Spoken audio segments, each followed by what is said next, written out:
develop the knight. I'm going for the 4 knights.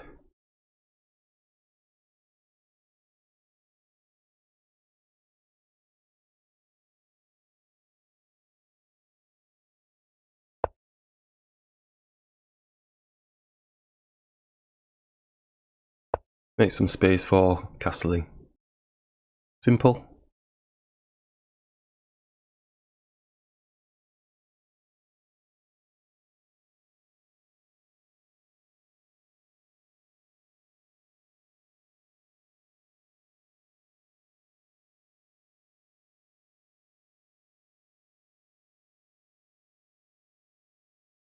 We have a thinker.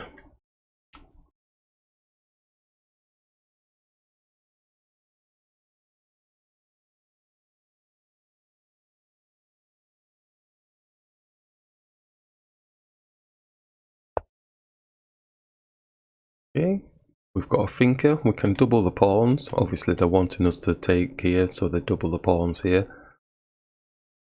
Sometimes doubling the pawns is a weakness and sometimes it isn't. You have to find your own personal way of how you want to adjust with double pawns, either on your side or for the opponent. I'm going to say we're striking first blood by attacking and taking the pawn and doubling the pawns. Yep. Going to move the knight, but I'm not going to move the knight, so he's going to double our pawns anyway. Or maybe not. I'm going to move the queen to support the pawn. He's still going to take the knight anyway, so doubling the pawns. So they're going to get second blood. Sometimes you can't prevent it. Maybe the opening I did with the 4 knights is always going to end up with a double pawns if I then capture in the centre. Is it poison, this pawn? Is it poison? Because our queen is supporting the pawn. I suppose once the bishop takes here, then their queen can come and attack the pawn as well. But I think for now it doesn't look like it's a poison pawn. So we will take.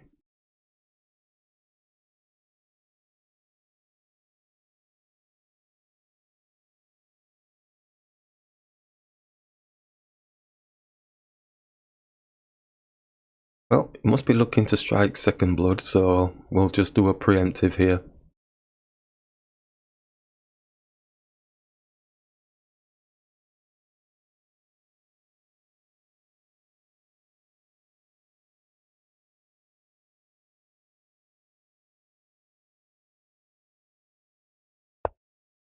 Just going to say there was a strange move we could have done, which was like come here, because it's then threatening a check on the king. Well, kind of a mate. But the bishop would just come and take. But then we would be able to take their bishop. That was something I was thinking about. I'm going to take a look at that if I remember in the end of the game. So this knight is under attack. We said it wasn't a poison pawn. I'm still going to stick with the fact it's not a poison pawn, because we can come back here and we will be attacking a higher piece. I'm going to attack here because our queen and the knight are currently still defending the pawn. That's what I was talking about earlier with we've got support for the pawn, so it doesn't feel like it's poison. So now we've got a small piece attacking a higher piece, giving them hopefully something to think about. And hopefully they don't realise that the knight is attacking it, so we can get it for free.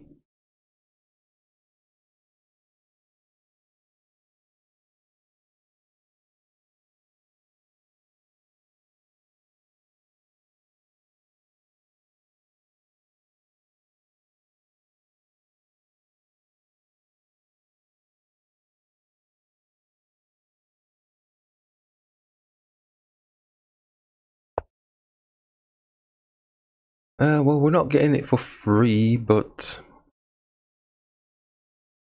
it feels okay. We could take. They take. we can bring this knight and attack, take the bishop off the board. Pretty even Stevens there, isn't it? Or do we have a check on their king in any way, shape? We don't really, do it to win us a tempo. I think it's pretty straightforward, just going like this. And then, ooh, he's getting the pawn back. That's a bit stealthy, isn't it? We'll go like this, and then if the bishop takes, then we can take with this knight. So we'll go this way, the move order thing.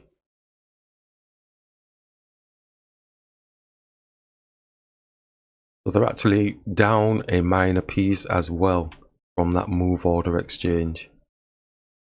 So we've got 2 knights and a bishop. Now he's looking to put some pressure on the pawn. We're going to go on castle. At least then we can do this. The bishop's probably going to put a check on, so we could do this way. I think we'll go here like this. Now I don't want to speed up my narration mode, so please tell me to stop talking fast and moving fast. Could now go and attack the knight, see what it's doing. It develops the piece as well. Or we could attack this pawn here because it's got no protection on it. I think we'll attack the pawn first.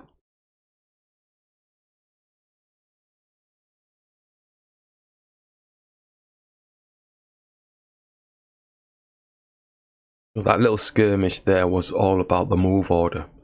And with us taking our time, looking at the position on the board, it allowed us to see the if, buts and maybes, and we came out with an extra minor piece up. But they're still playing on. This pawn can just replicate and take.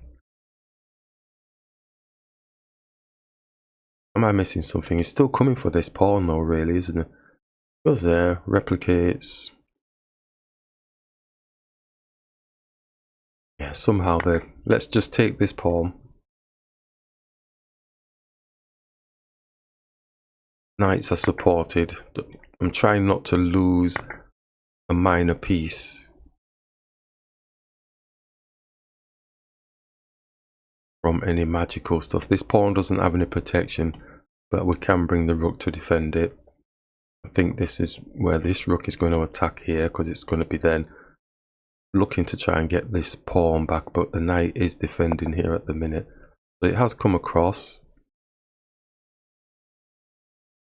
And we can come back where we start. Well, here.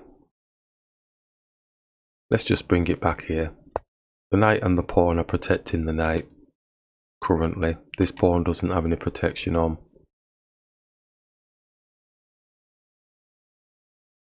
Could use this rook instead rather than the other rook. I usually do the count sometimes. 1, 2, 3, 4 is this half, and 1, 2, 3, 4 is that half for this rook. Doesn't always work out that way, but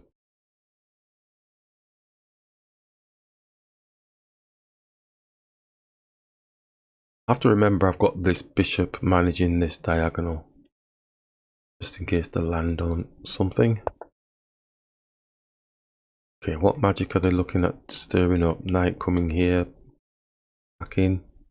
Could hit the bishop with the pawn. Smaller piece attacking a higher piece.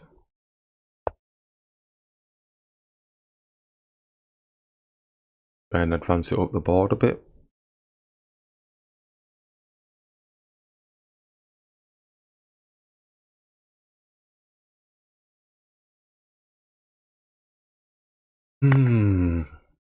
Oh, I've messed it up, haven't I? Although I don't. Well, it's going to be on our knight, isn't it? It's going to be on our knight. So I'm going to take this here. The rook will be on the knight. If we take here, he's going to get this knight. And we're trying not to lose. Okay, lose a minor piece. Looks like we've gained another minor piece.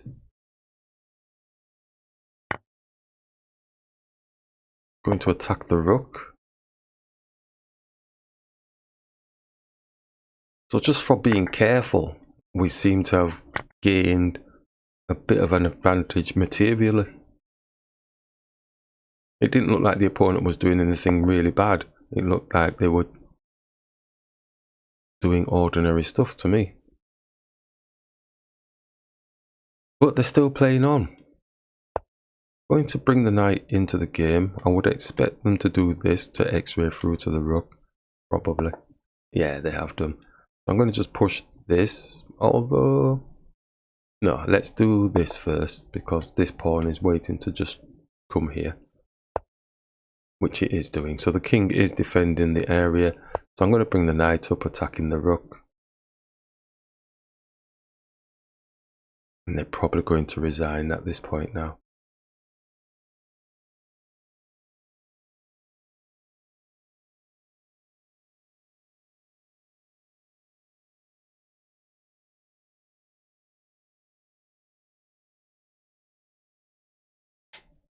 I think this is going to be a nice one to look at the evaluation just around that area where the move order was kicking in. Yeah, so I think they should really be resigning now. We've got two knights against the king. He's not doing that. Let's just take...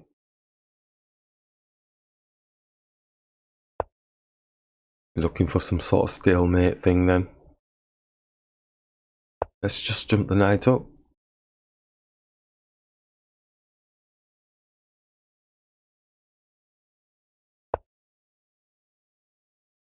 Up.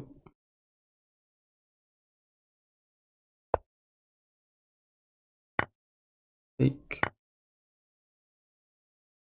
Boom, boom, boom, boom, boom. Get the knight to rock cross. And across. Across.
Okay.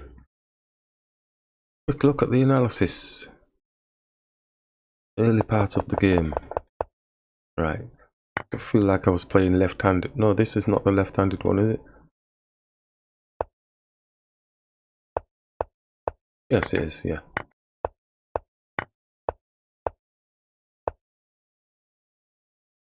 Alright, yeah, so that wasn't a clever move from themselves. It took us a time just to have a look at the situation. So that's where we get the first strike, we get the queen. So currently we've still got 3 minor pieces each on the board. That's when the bishop then takes the queen. And we can take the bishop off the board. And that means we have 3 minor pieces and they've got 2. It's just weird how these things happen. Let's count it again. They've got a bishop, and a knight. We've got 2 knights and we've got a bishop. From that moment on, because we grabbed the queen without actually being taken. This happens in quite a lot of chess games that I've viewed and watched and enjoyed playing myself. And it's happened to me, it's happened to players I've played against. It's the case of the missing piece. It's like, huh? How did I end up being a minor piece down from that exchange? In fact, how did you end up being whatever piece down from that exchange? You do your calculations and you think, hey, but it's really looking at, can your piece be taken? If it can't, then you've got that piece for free. Yeah, so our piece hasn't been taken, so we have 3 pieces on there, but their piece that is going to take can be taken. It can be quite startling when it happens to you. You'll do some really good calculations and you'll think, right, yeah, I'm going for an equal exchange of pieces. But then you find out their piece can't be taken, but yours can.